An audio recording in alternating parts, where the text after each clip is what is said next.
جی اب کچھ بات کرتے ہیں ایک ایسے پاکستانی کی جنہوں نے پاکستان کا نام روشن کیا ہے، اور اسے کہتے ہیں کسی عمر کی قید نہیں ہوتی. کسی بھی عمر میں آپ نے کوئی اچیو کرنا ہو کچھ بھی تو اس میں عمر کی کوئی قید نہیں ہوتی. پیرس کی سڑکوں پر 50 سال سے زائد عرصے سے اخبار فروخت کرنے والے پاکستانی نیاد علی اکبر کو فرانس کا اعلیٰ سول اعزاز دینے کا اعلان کر دیا گیا ہے.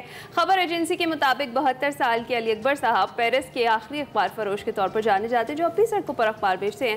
راولپنڈی سے تعلق رکھنے والے علی اکبر صاحب 1973 میں فرانس گئے تھے اور اخبار بیچنا شروع کیا تھا. فرانسیسی صدر ایمینوئل میکرون کی جانب سے ستمبر میں اعلیٰ جو ایوارڈ ہے علی اکبر صاحب کو نیشنل آرڈر آف میرٹ کے اعزاز سے نوازا جائے گا. اور علی اکبر صاحب ہمارے ساتھ ہی موجود ہیں. بغیر کسی توقف کے ہم انہی سے بات کرتے ہیں. علی اکبر صاحب السلام علیکم، صبح بخیر، بہت شکریہ آپ نے ہمیں ایکسپریسو میں جوائن کیا. آپ کیسے ہیں؟ شکریہ جی، تھینک یو، وعلیکم السلام. الحمدللہ سب ٹھیک ہے، سب خیریت، سب ٹھیک ہے سب. علی اکبر صاحب پہلے تو کانگریچولیشنز، یہ کوئی معمولی بات نہیں ہے اتنا بڑا ایوارڈ کسی کو فرانس میں دیا جانا صدر کی جانب سے. کیسا محسوس کر رہے ہیں؟ دیکھیں جی، خوشی تو ہوتی ہے کیونکہ مجھے تو پتہ بھی نہیں تھا کہ اتنا بڑا ایوارڈ مجھے اتنے بڑے اس سے نوازیں گے، یعنی کہ اس ایوارڈ سے. تو میں تو مجھے تو بڑی خوشی ہوئی ہے اس کی، اور مجھے ایسا لگا کسی نے میرے زخموں پہ کچھ مرہم لگا دیا ایسے. ارے اچھا جی، کیونکہ میں تو بہت بڑا زخمی آدمی تھا. ایک بڑی زندگی، ایک میرا بڑی لمبی چوڑی زندگی کا سفر ہے.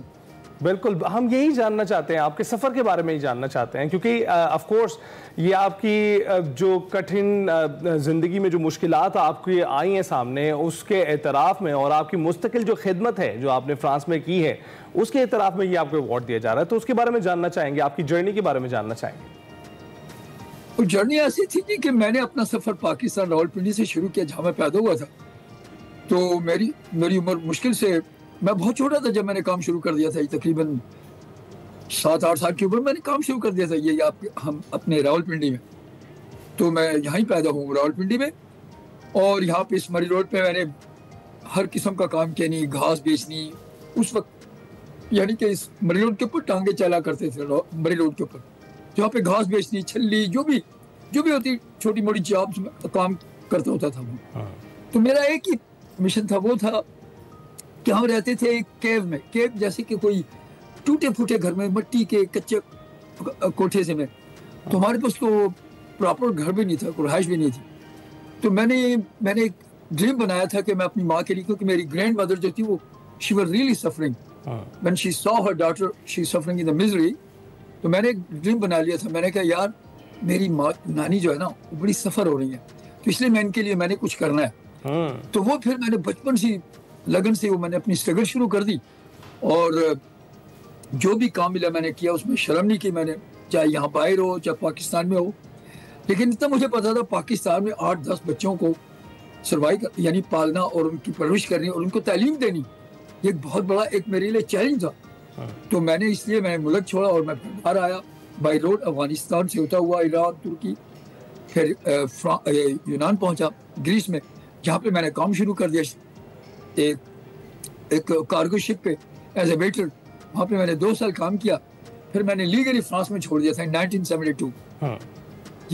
اچھا، بالکل بڑی زبردست میں 1972 سے فرانس میں. زبردست. اچھا علی اکبر صاحب، جس طرح سے آپ نے اپنی اسٹرگل کا ذکر کیا ہے، جو مشکلات آپ کو آئیں، اور آپ نے یہ نہیں دیکھا کہ کام چھوٹا ہے یا بڑا ہے، آپ نے کام کیا، اور اس کے بعد پھر یہ جو اب آپ کو آپ کے کام کے اس کے عوض جو ہے آپ کو یہ ایوارڈ دیا جا رہا ہے، اس سے نوازا جا رہا ہے. یہ بتائیے گا یہ جو اتنا بڑا ایوارڈ ہے، اس کے لیے کیا گورنمنٹ خود سلیکٹ کرتی ہے لوگوں کو، یا کوئی نامینیشن ہوتی ہے، یا آپ کو لوگوں نے نامینیٹ کیا، یا آپ نے خود کو نامینیٹ کیا؟ اس حوالے سے بھی ذرا بتائیں. ڈیفینیٹلی کسی نے، یعنی کہ کیونکہ میں نے جس یونیورسٹی میں ان کو پتہ، میں نے وہاں پہ رات دن کام کیا. میں ان کو یہ پتہ ہے کہ اکبر یہ عجیب ایک لوہے کا بنا بندہ ہے، یہ رات دن لگا رہتا ہے. اس زمانے میں بھی جب وہ پریزیڈنٹ ماکرون اسٹوڈنٹ تھا وہاں یونیورسٹی میں، تو وہ مجھے دیکھا کرتا تھا کہ یار یہ بندہ یہ کتنی اسٹرگل کر رہا ہے، یہ رات دن سوتا بھی نہیں ہے، یہ عجیب سا آدمی. اور ابھی تک ابھی دیکھیں میں نے 4 گھنٹے سوئے ہوئے ہیں جی. میں رات کو بڑی دیر سے پہنچا تھا کام ختم کر کے. بالکل. تو انہوں نے میری